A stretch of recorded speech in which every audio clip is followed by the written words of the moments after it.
Up here just north of Fulton today, meeting someone again that I met once during the Doug's Dirt Diary years. 23-year-old Kyle Perry is going to be running on the SMAC Tour for 2 races, hopefully, but he'll also be running at Oswego in what they call a 350 Super. That's what's behind us.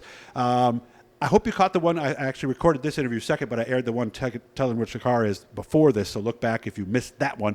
So we're going to get to know him, find out who the heck he is. How are we doing today, Kyle? Pretty good. How about you? Good. What do you do for a living? I'm a technology education teacher at the high school here in Fulton. Wow. So what, did you get some background for that? Did you have to go to college? Or? Yep. So I went 4 years at SUNY Oswego, just graduated last December, and then this is my first year teaching. So. How do you like it? Awesome. I love it so far. I bet the kids like it. They got somebody a little closer to their age, and instead of somebody like my dad's age or your dad's age and me. So what is involved in that? What kind of stuff do you teach them? So I teach 2 classes right now, engineering design and manufacturing and automation. We just got our whole lab designed. So we have like CNC mills, really? CNC routers. I have a brand new Roland vinyl cutter, 54-inch vinyl printer and cutter. So a lot of cool stuff, a lot of 3D printing stuff too. So they can come right out of high school ready to work. Yeah, that's the goal. All right. You got started in this fairly early. You told me it was quarter midgets for you. How old were you and where did you race? Yeah, so I started practicing when I was 4.5. Started racing when I was 5, right up here by the airport at Oswego County Quarter Midget Club. Yep. And then as I got older, we kind of ran both between Oswego and Fulton, or Syracuse. And if you're interested, we took my daughter up for Try a Quarter Midget Day. They do that every year. Is that what you did at one point or no? No, so my dad had a buddy that his kid always did it.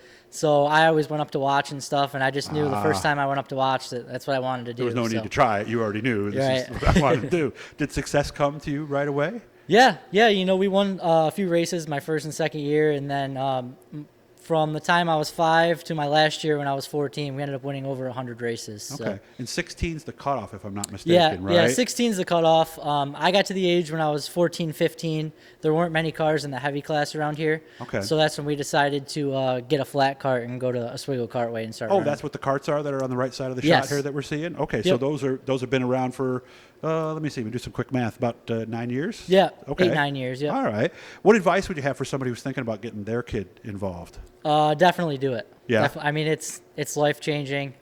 If it's something that they definitely want to do, definitely get them into it. It's a great way to go out there and meet new people. I mean, I'm still best friends with some people I met, when I was 5 doing it. So the friendships are lifelong. Are you racing against anybody now that you raced against then? Oh, yeah. Yeah, there's a lot of sportsman drivers and drivers at Oswego that I raced starting when I was 5. So we want to thank Garofalo's Importing for their support. Just a mile west of the Speedway, right in the main drag. Make sure to check them out. Great subs, great wings, and of course sausage is what they're known for. So tell them Doug sent you.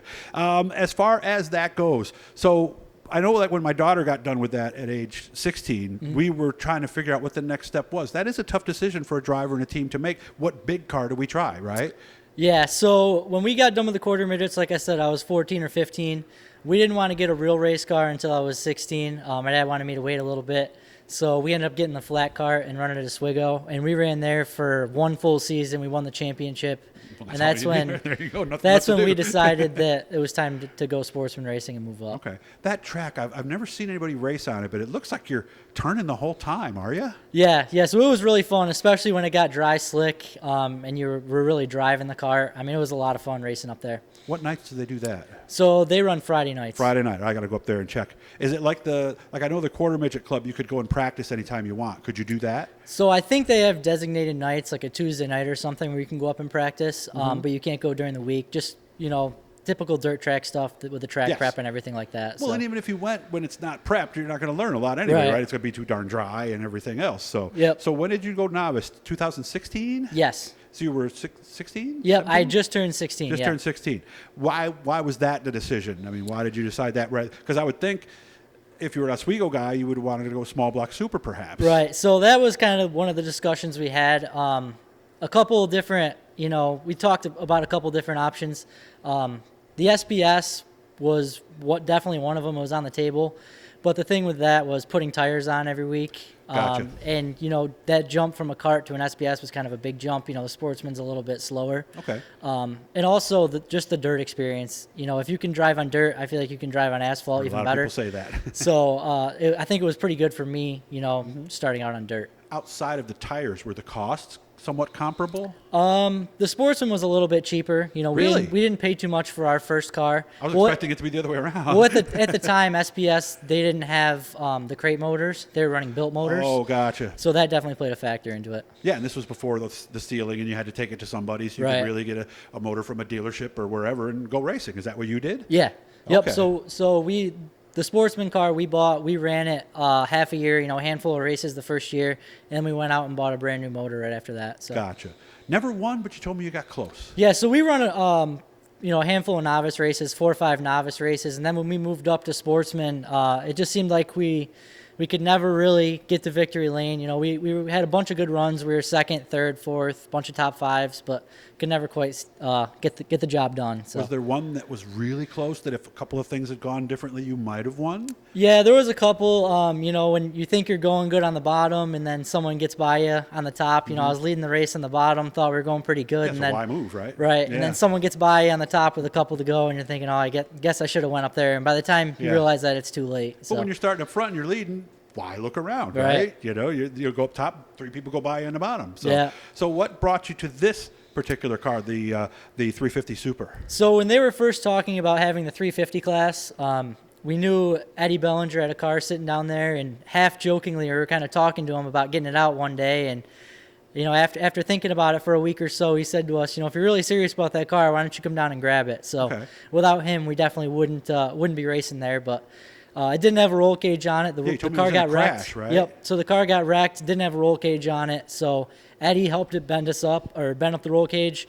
Dalton Doyle and my uncle Halatulla did a lot of the welding on the cage to help us get it together. So. What was it like first time? Because you'd gone from Sportsman to this with more power, and of course you're on the asphalt on a bigger track. Did that click right away? Yeah, so honestly, you know, going down the straightaway with the big top wing, it kind of feels like you got a parachute behind you. Really? So, I mean, between that and Fulton, I couldn't really tell a difference, you know, going down the straightaway. But the corner speeds in these are just, they're so much faster than running in the Sportsman. I mean, these cars, you're barely lifting in them. Really? So it's pretty, you know, wide open. So. Yeah, because I've talked to guys who have done the full-blown Super and then done the ISMA car, and they say throw away your marks from before, right? Because you can go in a lot deeper than what you think. Yeah, so the top wing acts as a huge crutch. It definitely lets you get in a few car lengths deeper than you could without it. So. Did it take you a while to go in as deep as you needed to? Yeah, you know, it's one of those things where you just keep telling yourself, okay, you know, it stuck that lap, so go ahead and drive a little bit deeper in next lap until you finally start to get a little loose, and you're saying, okay, you know, I kind of found the limit a little bit. So. What do you use for marks at Oswego?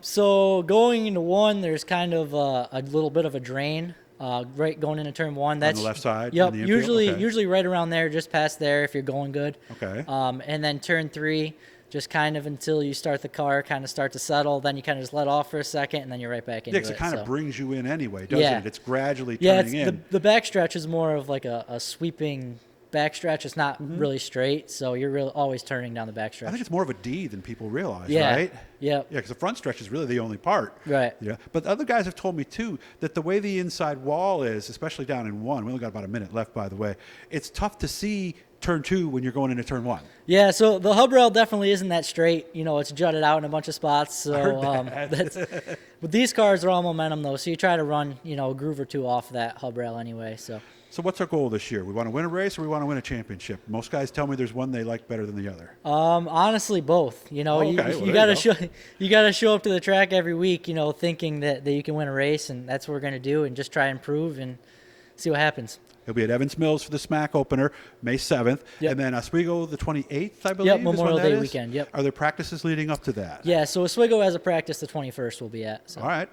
Maybe I'll go there and see you then. Good to meet you again. And again, hit the blue E guys. That'll subscribe you. And can't wait to see how you do this year and make sure we keep in touch. Okay, Kyle? Thanks.